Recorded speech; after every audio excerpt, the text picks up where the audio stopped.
fish. There may be a fish on this rod. Let me see.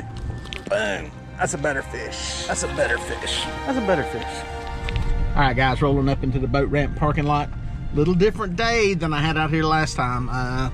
Yesterday was remnants of the tropical storm, hurricane, whatever it was. A pile of rain, heavy winds. Today, we just got some wind. I think the wind's gonna be manageable. We're still gonna be a big drift sock kind of day.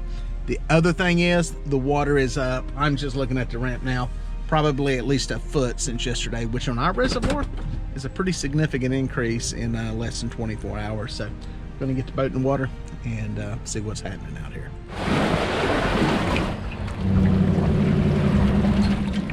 So what we'll be doing today is a lot of drifting. It's gonna be a lot of big drift sock with the Easterland drift sock, the big 10-footer, and just covering some water.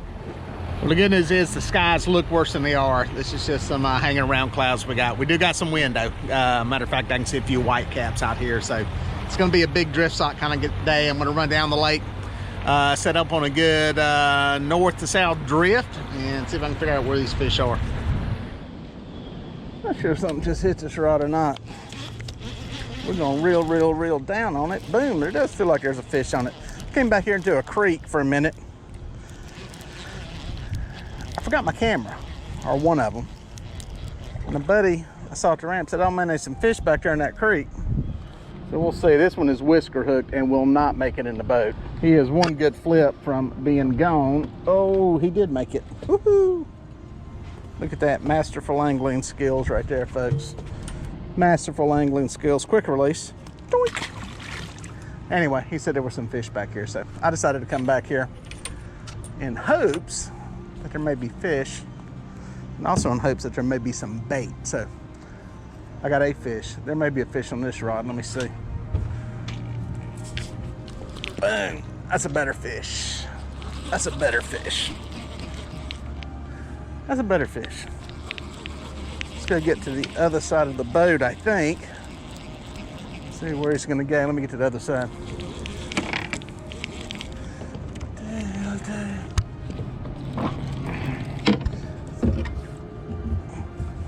He's under the boat now.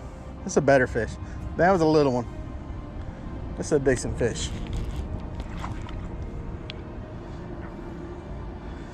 Let him get his shake out here. It's a heavy fish.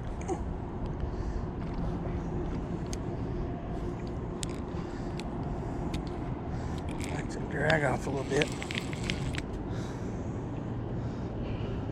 Big blue, big blue, big blue.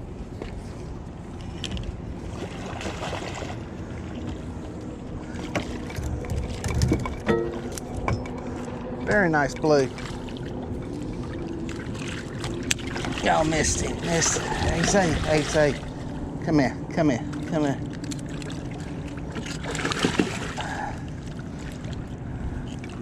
Hey, say. Hey, my friends, is a better fish. That one came on perch. I've got a split, and poof, there came something else out into the floor that I'm gonna show you in a second. I've had some people, boom, there goes another rod. I've had some people reach out to me before. Right here, they simmer. What's he weigh, by the way? About that right there. They've said I bring my fish up too quickly. I'm catching them in deep water and I'm bringing them up too quickly. It's a nice 20-pound fish. All right, guys. That is not from bringing the fish up too quickly and get him released. That is from what just fell out on the floor. That is these mussel shells. They just fell out. He was pooping them out into the water. The thing I know about where I'm fishing at is there's a pretty solid little mussel bed through here, and that's why the fish are here.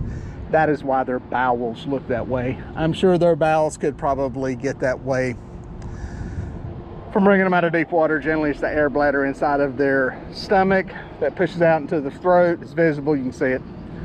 But this is not, those bowels are not air filled. Plus, when you open them up, there's no air in them. So, something a little different. Anyway, I've got chicken out on half the rods, perch out on the other half. The channel cat came on a piece of chicken. This actually came on that right there, piece of perch. All right, guys, I left the quiet solitude of the creek back there. I was getting a lot of wind funneled back in there. I was anchored. The boat was all swirly. My boat, the way it sits in the water, it's on top of it like a bobber, and it gets swirled around a bunch. I have to really keep the anchors tight. But I didn't get any more fish back there. Just had those two, so I pulled back out here. I want to make this big river channel drift down through here, and there's not a lot in the river channel, but there are a few scattered fish. And my hope is I hook into a slobber knocker out here. That's kind of what the plan is. I'm gonna try this for a while down through here and just see what happens. Still moving some water. We still got a little bit of wind. I don't know if I'm sheltered from the wind where I'm sitting at, or if it's starting to die down a little bit, but I'm gonna make a little pull down through here. Still got the big drift sock out, barely moving, about 0.4, 0.5, and still trying out my bait. So far we're evenly split today, so equal on chicken and perch, but I've only caught 2 fish, so let's see what happens. All right, guys, I'm just reeling in the move. Got like, I don't know, 3 of my rods in, and I went to get this one. There's a fish on it. I don't think it's big, but fish. I'm happy to have one. It's a long pull through here, and the only fish I picked off. Channel cat at that. Simmer down, simmer down. Not sure what's up with that drift, but man, that was on chicken. Fish. Not sure what's up. Gone through some good river channel stuff. Fish are not here. Not marking them. I got to go somewhere where I can mark some fish. I'm not marking them through here. So, getting them in, making a move. Yeah, guys, that's some pretty good current. We got some water stroking up here. I ran into one of the river arms, and all this runoff from the remnants of the hurricane, tropical storm, whatever you want to call it, that came through yesterday. Still got a lot of runoff. This current is stroking. It's a, as I call it, a 1 anchor kind of deal. Throw an anchor out and you're set. So I got some baits in here. I'm gonna try this for about an hour just to see if there's any fish pulled up here in this stuff. I didn't mark a lot coming up in here.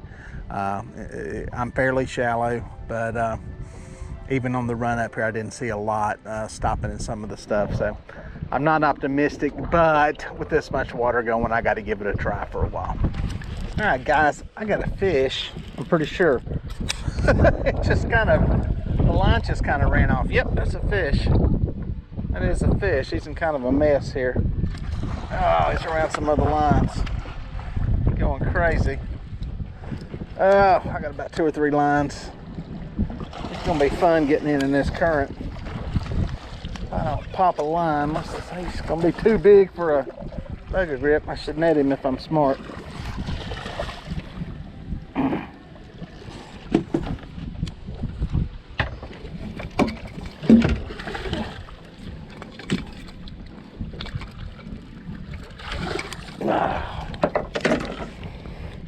It wasn't as big as I thought, but he went mad. Popped that hook out of his mouth. Yes, boys and girls, that one came on chicken, in case you're asking. Good eater size. Tempted to keep some to eat. Maybe do some this weekend. Boom. I wasn't here 10 minutes and I got that one, so. He wadded this up into a mess though. I think I might take scissors to it. I think we may have one eating on this one. Yes, sir. Poof. It's hard to tell what you got in this current. I know you guys that fish rivers are used to this, but you get these, even these little fish in here. They will put a bend in a rod. It's fun. We don't get current like this all the time. It's only after heavy rains where you got to get up into the, really the upper reaches of our rivers to get that. This is kind of fun. It's muddy. It's fun. It's the one kind of water I want to anchor in. I'm not a big fan of drifting in this stuff. Even though you can catch fish that way, I'm just not a fan of it. And that's why I got the anchors on the bottom, baby. Those are decent fish.